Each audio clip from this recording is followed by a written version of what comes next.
होने वाला है। 4 महीना से हम लोग गर्दनीबाग में बैठे हुए हैं। हम लोगों जी। ने जहाँ तक प्रयास किया, हम लोगों के संज्ञान में जो भी बात आई, हम लोगों ने हर एक व्यक्ति से मिलने का प्रयास किया। कोई ऐसा विभाग नहीं रहा जहाँ हम लोगों ने नहीं पहुंचा, और कोई ऐसा मंत्री भी हमको नहीं लग रहा है कि छूटे होंगे जहाँ हम लोगों ने नहीं पहुंचा।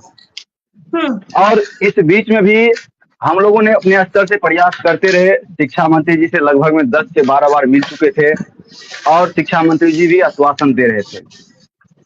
जैसे कि 24 मार्च को हम लोगों ने शिक्षा मंत्री जी के आवास पे गए थे। उनसे ये बात करने के लिए हम लोगों ने गए थे कि सर, हम लोगों की जो मांग है, आज लगभग में 3 महीना हो गया है, अभी तक हम लोगों की मांग क्यों नहीं पूरा हुआ। उसी बीच में जी। शिक्षा मंत्री जी घर अपने आवास से निकल करके सड़क पे आ जाते हैं और आगे आगे चलने लगे हैं। उसी में हमारे छात्र उनके पीछे पीछे अपनी मांग को लेकर के आ रहे थे। रास्ते में आकर के शिक्षा मंत्री जी रुके और आश्वासन दिए कि आप लोगों का जो भी मांग है उसको हम अगले दिन शाम के 5 बजे तक पूरा कर देंगे। उस बात को भी लगभग में 1 महीना हो गया, वो भी पूरा नहीं हो पाया। उसी दिन 24 मार्च को हम लोगों ने शिक्षा मंत्री जी के आवास पे गए थे। उसके एक दिन बाद 25 मार्च को जब हम लोगों ने एक महाजुटान किए, उसमें महिला का संख्या ज्यादा था। जो भी महिला सीएम आवास पे सभी महिला गई, और वहां जाने के बाद एक लेटर जो है सीएम आवास में जो है सीएम सचिवालय में दिया गया, एक एप्लीकेशन कि हम लोग जो है सीएम साहब से मिलवा दीजिए, जो हम लोगों की मांग है उनके समक्ष रखेंगे। उसका भी समझिए लगभग में 1 महीना होने वाला है, 1 महीना से ज्यादा हो गया है।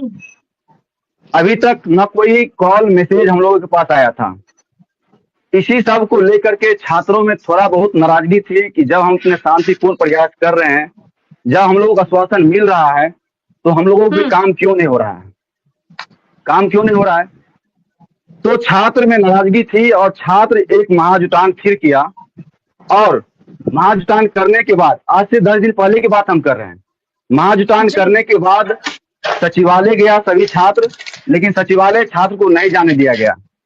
तो छात्र वहां से मूव करके एसटीएस सर के आवास पे चले गया। वहां जब अपनी मांग को रखा गया तो पुलिस के द्वारा वहां से अभ्यर्थियों को हटा दिया गया। फिर वहां से 5 डेलीगेशन का टीम जो है निकल करके सचिवालय गए। तो सचिवालय में जैसे गए तो वहां पर जो है एसटीएस सर से सभी मुलाकात किया। उस दिन हम नहीं थे वहां पर, सभी मुलाकात किया।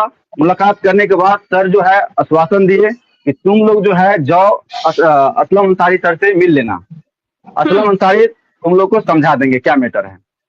तो छात्र जब उनसे मिलने के लिए गया तो वहां पर असलम अंसारी सर बोले कि देखिए इसमें जो है मैटर जो है कोर्ट का ही मैटर हो गया है। तो छात्र वहां पर सवाल किया कि सर हम लोग कोर्ट गए नहीं है, तो कोर्ट का ये कैसे हो गया मैटर। उसने कहा कि देखिए टीआरई 2 में जो है, टीआरई 2 में एक जजमेंट आया है। उस जजमेंट में हाईकोर्ट ने ये कहा है कि सप्लीमेंट्री रिजल्ट नहीं देना है।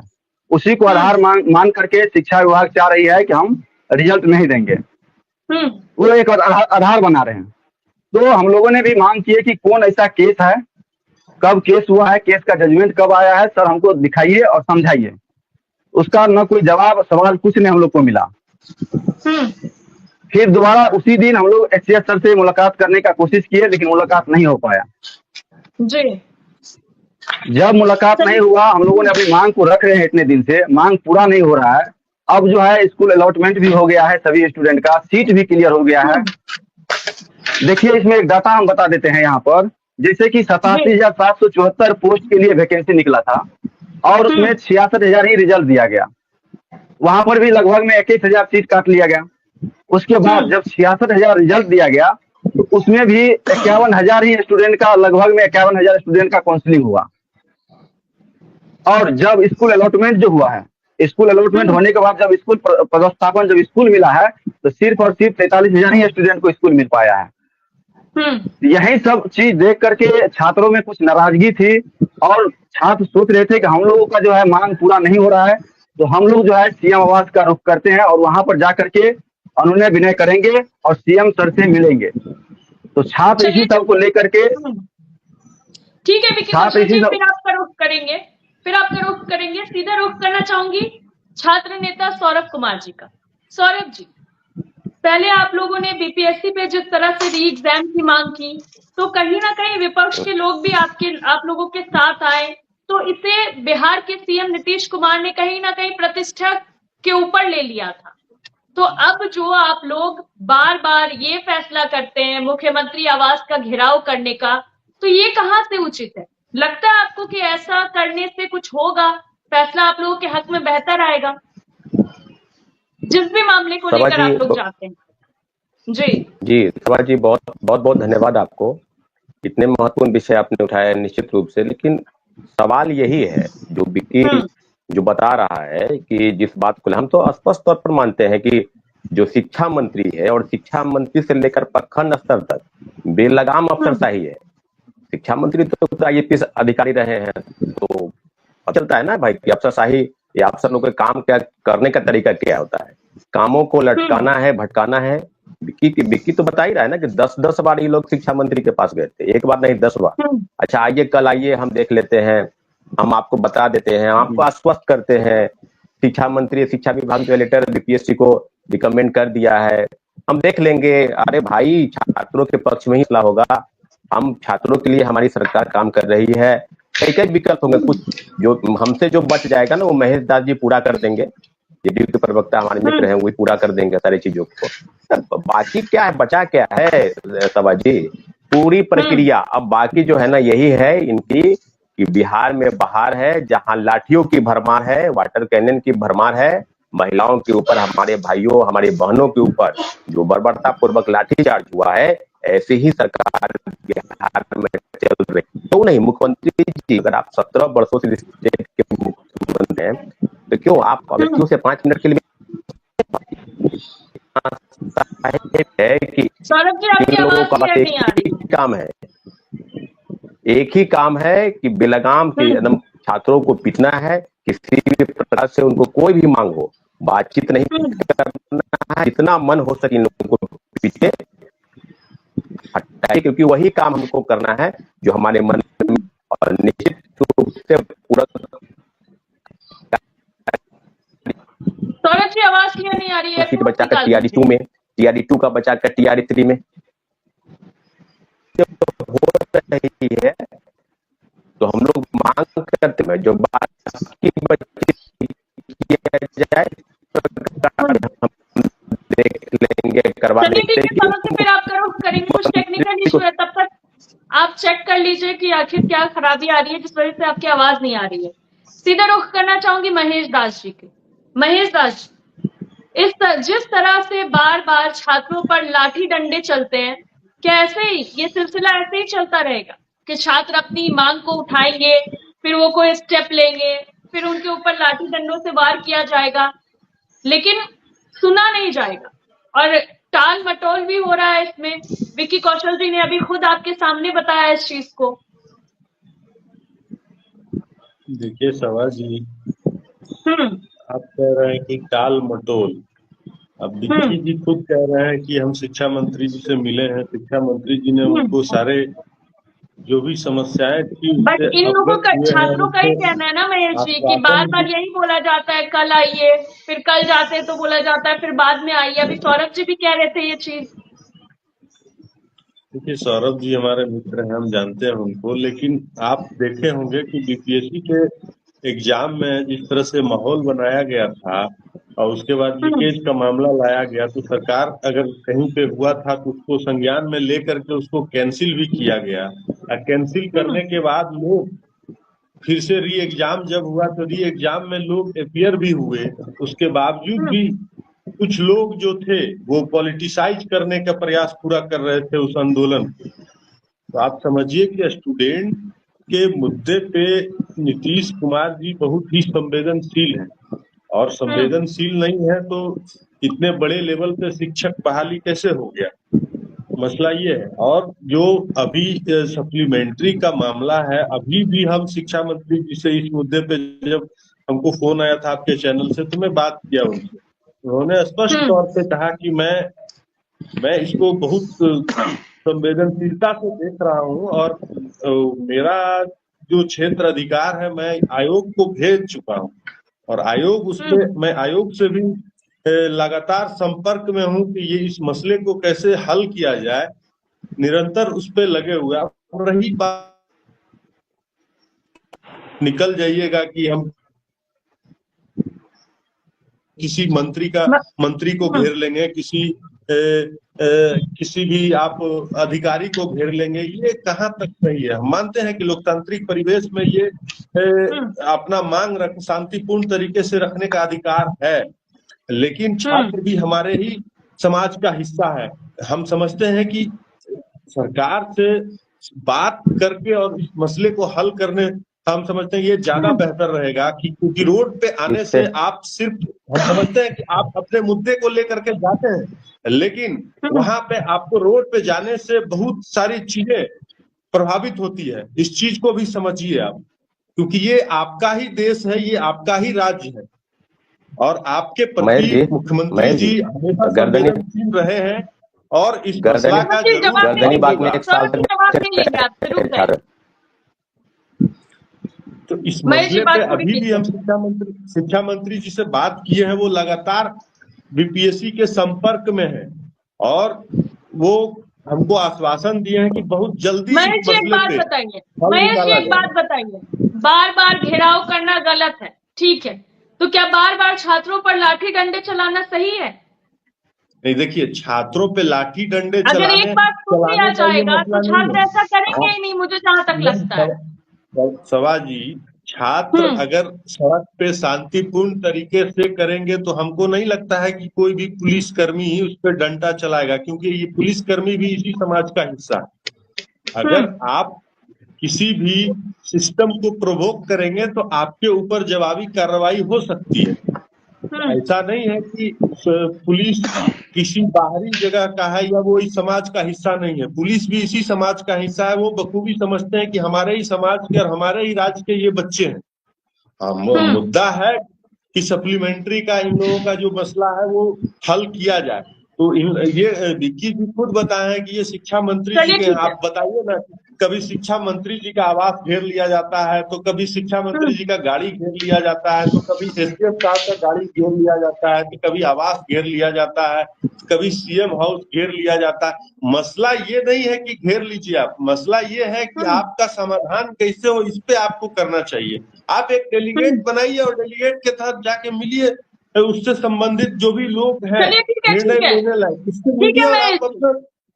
ठीक है, फिर आपका रुख करेंगे, विक्की कौशल जी आपका भी रुख करेंगे, लेकिन आरजू जी भी हमारे साथ बहुत देर से है, तो पहले उनका रुख करना चाहूंगी।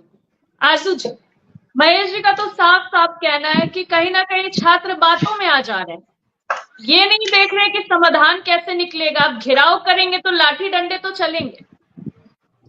साल दर साल तो यही होता है सभा जी, जब भी बच्चे अपनी मांग करते हैं, कोई शिक्षक अभ्यर्थी अपनी बात करता है, कोई शिक्षक बात करता है, कोई भी देश में प्रदेश में हमारे आंदोलनकारी अगर आंदोलन करता है तो उसको लाठियां खानी पड़ती हैं। ये कोई नई बात थोड़ी है। आपके जो स्क्रीन पे चल रहा है ये बिहार के लिए नई चीजें नहीं है। इसका तो चोली दामन से साथ हो गया है एनडीए समर्थित सरकार में। और दूसरी बात, अगर 4 महीने से, लगभग 4 महीने हो गए ना सभा जी इनको गर्दनी बाग में बैठे हुए, और अगर कोई डेलीगेशन अगर नहीं जाता है, ये खुद बच्चे जाते हैं, जाके शिक्षा मंत्री से बात करते हैं, वो बीपीएससी के पास भेजते हैं, बीपीएससी फिर शिक्षा मंत्री के पास भेजती है, फिर शिक्षा मंत्री बीपीएससी को भेजते हैं। लगभग इन छात्रों का कहना है कि ये 12 बार जा चुके। तो ये पैमाना बता दे कि सैकड़ों बार जाना होगा या फिर हजारों बार जाना होगा। ऐसे ही ये 4 महीने में निरंतर आते जाते रहेंगे, उसके बाद भी सोल्यूशन कितने बात के बाद निकलेगा, ये तो पहले ये कर दें। और दूसरी बात कि इन बच्चों को, इन अभ्यर्थियों की अगर मांगे नहीं सुनी जाएंगी, 4 महीने से ये धरना स्थल पे चुपचाप गूंगे बहरे बन के बैठे रहेंगे, ये सरकार गूंगी बहरी बैठेगी रहेगी, तो आखिर में वो करे क्या? क्या सरकार चाहती है कि ये बच्चे सुसाइड कर ले? तो वो भी फरमान जारी कर दे, वो भी फरमान जारी कर दे। आखिर में उनको मजबूर किसने किया? अगर उनकी कोई नहीं सुनेगा तो बच्चा जाएगा तो जाएगा कहां? आप कह दीजिएगा कि वो प्रतिबंधित क्षेत्र था, वहां जाना वर्जित है, इसलिए आप लाठियां चला देते हैं। और नहीं तो उससे भी बड़ा दूसरा आपके पास हथियार है, आप कह देते हैं कि ये विपक्ष के ऊपर हो रहा है, ये विपक्ष के गुंडे हैं, विपक्ष के ये छात्र नहीं है, विपक्षी लोगों ने इनको भेजा है। तो बहुत आसान चीजें हैं। अपने दामन को बचा लेना, कन्नी काट देना। लेकिन मैं जानना चाहूंगा कि आखिर में ये जाए तो जाए कहां जाए। और ये जो 35 मान लीजिए 35,000 40,000 जो भी रिजल्ट निकले हैं, कितने का था? 80 से 90,000 का था ना। और जो बच्चा 40% से ज्यादा, जो 74% जो मार्क्स लेके आया है, उसके बाद भी अगर मेरिट लिस्ट में उसका नाम नहीं आता है तो वो कहां जाए, किससे फरियाद करे, किससे मांग करे? आप बताइए, ये जायज मांग है या नहीं है? ये आखिर में करे तो क्या करे? सरकार क्यों उनके ऊपर लाठियां चलाती हैं, वाटर कैनन की बौछार करती हैं? कभी कह दिया जाता है कि विपक्ष की साजिश है, कभी कह दिया जाता है कि ये छात्र नहीं ये नेता हैं, इनको पढ़ाई से लेना देना ही नहीं है। तो कब तक आप ऐसे आंख मिचौली खेलते रहिएगा? कम से कम वही बता दीजिए। हकीकत यही है, ये सरकार किसी भी आंदोलनकारी और शिक्षकों के साथ, शिक्षक अभ्यर्थियों के साथ ठीक से नहीं है। और कहीं ना कहीं डीके टैक्स का मामला तो देश में है, हमारे प्रदेश में डीके टैक्स का मामला तो चल रहा है। आखिर में ये जो बचे हुए सीट है, 70% मार्क्स लाने के बाद भी अगर वो मेरिट में नहीं आते हैं तो आखिर में कौन होंगे? वही तो होंगे ना शायद। ये आरजेडी की सरकार सुन नहीं है। लीजिए साहब, सुन लीजिए साहब, महेश जी सुन लीजिए। सत्ता से हमेशा सवाल किया जाता है और ये बच्चे सत्ता से सवाल कर रहे हैं। ये अलग चीज है कि आप उसको घुमा देते हैं, इन बच्चों को हथियार बना देते हैं, और जब जब आपके लाठियों की जरूरत होती है, इनके खून की, आप लाठियां बरसा देते हैं और कह देते हैं कि ये वर्जित क्षेत्र में गए। आखिर में इनको करना क्या चाहिए? आप ही बता दीजिए, आप ही बताइए। बीपीएससी के लोग तो जाके प्राइवेट कोचिंग वालों से मिलते हैं। महेश जी तो कह रहे हैं कि शांतिपूर्ण ढंग से करे धरना। कितने महीने? 4 महीने नहीं, 1 साल? आप बता दीजिए सभा जी, क्या 4 महीना नहीं, 6 महीना नहीं, 1 साल, 2 साल, कितने साल करें? कम से कम यही बता दीजिए। और 12 बार नहीं तो क्या है, क्या 100 बार मिले, 1000 बार मिले, ये भी बता दीजिए। ये भी पैमाना तय कर दे सरकार। आखिर बच्चों को आश्वासन तो सच दे दीजिए कि 12 बार आए हैं, 75 बार और आना है। कह दीजिए 4 महीने अभी बैठे, 1 साल अभी और आपको इंतजार करना है। आखिर में इसकी जिम्मेदारी कौन लेगा? ये तो जिम्मेदारी से बचना होगा ना। सरकार नकारा और निकम्मी है। अगले इलेक्शन में कुछ दिनों के बाद उसको भुलाना चाहती है। महेश जी से जवाब ले लेंगे, लेकिन हमारे एसोसिएट एडिटर अमिताभ जी भी हमारे साथ बहुत देर से हैं, तो उनसे सवाल ले लेते हैं, फिर आप लोगों का रुख करेंगे। अमिताभ जी, आखिर बीपीएससी टीआरई 3 का जो सप्लीमेंट्री रिजल्ट है, इसमें पेज फर्स्ट कहाँ रहा है? मसला क्या है इसमें? सभा, इस मुद्दे पे हम लोग पिछले साल दिसंबर महीने से ही लगातार कई बार परिचर्चा भी कर चुके हैं। सौरभ भी जुड़े हुए थे कई परिचर्चाओं में, और लगातार हम लोग सप्लीमेंट्री रिजल्ट की बात कर रहे थे। लेकिन मुझे जहां तक याद आ रहा है, बजट सत्र के दौरान ये मामला विधानसभा में भी उठा था, और तब शिक्षा मंत्री ने कहा था कि सप्लीमेंट्री रिजल्ट जारी करने का कोई सरकार का कोई अभी इरादा नहीं, आयोग अभी इस मामले में निर्णय नहीं लिया है, अभी इस तरह कोई इरादा नहीं है। वो कहते कई पेचीदगियां हैं जो 1 और 2 में भी आई थी, इसलिए 3 में भी इस तरह का सप्लीमेंट्री रिजल्ट नहीं लिया जाएगा। ये मुझे याद है जहां तक बजट सत्र में सवाल उठा था। उसके बाद की तस्वीरें आपने देखा होगा किस तरीके से शिक्षा मंत्री के आवास का घेराव किया गया था। एक कहीं की जो अभ्यर्थी थी उनकी गाड़ी पर लटक जाती है, कई मीटर तक दूर जाती है, लटकते हुए वीडियो भी काफी वायरल हुआ था। तो वो भी सप्लीमेंट्री रिजल्ट की ही मांग करने वाली एक बीपीएससी शिक्षक अभ्यर्थी थी। तो इस मामले को लेकर जो है आयोग में और सरकार में कई पत्राचार भी हुए हैं जिसकी जानकारी है, लेकिन अभी तक इस पे सहमति नहीं बन पाई है, क्योंकि अब टीआरई 4 की जो प्रक्रिया है वो शुरू हो चुकी है। तो इस पे भी कोई अभी तक कोई निश्चित तौर पे कोई निर्णय नहीं लिया जा सका है।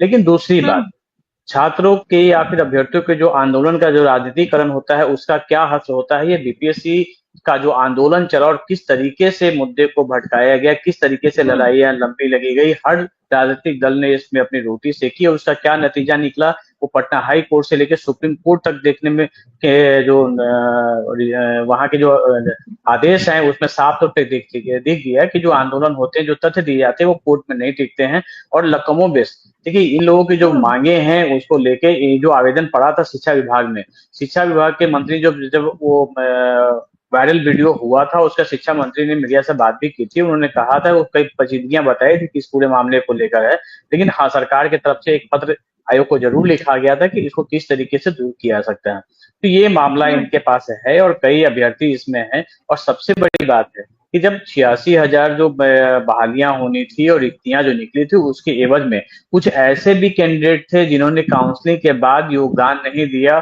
जो दूसरे प्रदेशों से थे, जो मिसाइल के चलते यहाँ पे आए थे, लेकिन कई लोगों ने योगदान नहीं दिया। वैसे भी कई कैंडिडेट हैं। कुछ गड़बड़ियां भी आई थी कि जिसमें उनके मार्कशीट और डॉक्यूमेंट्स वेरिफिकेशन के दौरान पकड़े गए कि मालूम चला कि वो गलत थे, उसके बाद वो टर्न अप नहीं हुए। तो ऐसे भी कई चिट्ठियां भी उजागर हुई थी। तो देखिए, गड़बड़ियों की जानकारी भी विभाग को है। छात्र जो अभ्यर्थी जो हैं, जो सप्लीमेंट्री रिजल्ट की बात कर रहे हैं, उनकी भी है। अब देखना ही है कि सरकार और आयोग के बीच में ये क्या निर्णय लिया जा सकता है, क्या निर्णय लेती है, ताकि TRE 4 के पहले ये तमाम, लेकिन इतना तो बिल्कुल साफ है कि अगर TRE 3 में सप्लीमेंट्री की बात अगर होती है, तो उससे पहले के जो 2 एग्जाम हुए उसमें भी बात उठी थी, जिसमें ये आगे नहीं हुआ था। तो अब उसमें सरकार को देखना होगा कि क्या उसका नतीजा क्या निकलता है। तो ये बिल्कुल अभी तक विचाराधीन मामला है, और इस मामले को लेकर पिछले 4 महीना से ये छात्र वहां धरने पे बैठे हुए थे। कई बार हम लोग वहां पे गए थे तो देखा भी था, कई बार हमने स्टोरी भी चलाई थी, उनके छात्रों की बातें भी की थी। सौरभ कुमार लगातार हमारे साथ कोई डिबेट में बैठे भी थे इस मुद्दे को लेकर। लेकिन इसमें कोई दो राय नहीं है कि इन छात्रों की मांगों को लेकर और ये जो आंदोलन कर रहे थे, तो निश्चित रूप से कभी कभी इन्हें भी लगता है कि हम वहां शांतिपूर्ण ढंग से आंदोलन कर रहे हैं, लेकिन हमारी बातों को सुनने वाला नहीं है। तो कभी कभी इन्हें भी लगता है कि चलिए हम अगर यहाँ लाठियां ही खा लेंगे, कम से कम इसी बहाने तो सरकार तक हमारी बात पहुंचेगी। तो ये इस वजह से ये प्रतिबंधित क्षेत्र में आते हैं। शिक्षा मंत्री का इन्होंने घेराव किया, आयोग कार्यालय का घेराव किया, और मुख्यमंत्री आवास के तक ये पहुंच गए थे, जहाँ पे लाठीचार्ज की नौबत आई थी, क्योंकि प्रतिबंधित एरिया है। लेकिन निश्चित तौर पर अभी जो मामला है, लेकिन एक बात आरजू खान जी बड़ी बात से बेबाकी से ये कह रहे थे कि 4 महीने से हैं, 4 महीने यही TRE शिक्षक थे। अगर 4 महीने से थे तो इसमें आपकी पार्टी को भी जाके उनसे बात करना चाहिए था। आपकी तरफ से भी ये पहल नहीं हुई है कि आप जाके उनसे बात करें। हमें नहीं लगता है विकी कौशल हैं, सौरभ हैं, ये बताएं कि भाई आपकी तरफ से, पार्टी की तरफ से क्या पहल हुआ है। आप विपक्ष में थे, विपक्ष के का जो सवाल आप यहाँ उठा रहे हैं, आप सरकार से भी उठा सकते हैं, लेकिन आपकी तरफ से कोई आवाज तो ऐसा आया नहीं है, मुझे जहां तक लगता है। विधानसभा में माले के विधायक ने मामला उठाया था, और उसके जवाब में शिक्षा मंत्री को जवाब देना पड़ा था TRE 3 के सप्लीमेंट्री रिजल्ट को लेकर। जी, मैं जवाब दे दूं। बिल्कुल। देखिए, हमने पत्राचार के माध्यम से मिलने का भी उस समय मांगा है नीतीश कुमार जी से, लेकिन अभी तक उसका जवाब नहीं आया। एक बार नहीं, 2 बार हमने पत्र लिखे हैं। और रही बात, ये छात्रों का आंदोलन है, हमारा नैतिक समर्थन है इनके साथ, क्योंकि खुद आंदोलनकारी कौन है, आंदोलनकर्ता कौन है, खुद छात्र है, और वो देश के भविष्य है। और हमने 2 बार पत्र लिखा, ये मैं आपको बता चुका हूं। तीसरी बात, जो अमिताभ जी ने कहा, उससे तो स्पष्ट हो गया ना कि TRE 3 नहीं, TRE 4 के तरफ जो है सरकार तैयारी कर रही है। इसका मतलब यही हो गई कि चुनावी साल में TRE 4 का फिर से वो बहाली निकालेगी और अपना पीठ थपथपाएगी, चुनावी एजेंडा बनाएगी कि हमने फिर से इतने रोजगार दिए। यानी कि ये जो 80,000 के जो पद थे वो नहीं भरे जाएंगे। 74% लाइए या 99% लाइए, आपको नौकरियां नहीं देगी ये सरकार। आरजू खान जी, मैं आपको आरजू खान जी, मैं आपको करेक्ट कर दूं, जब TRE 1 के एग्जाम हुई थी, महागठबंधन की सरकार थी, उस वक्त भी ये हुआ था कि पिछले जो जितनी बहालियां हुई थी, जितने दावे किए गए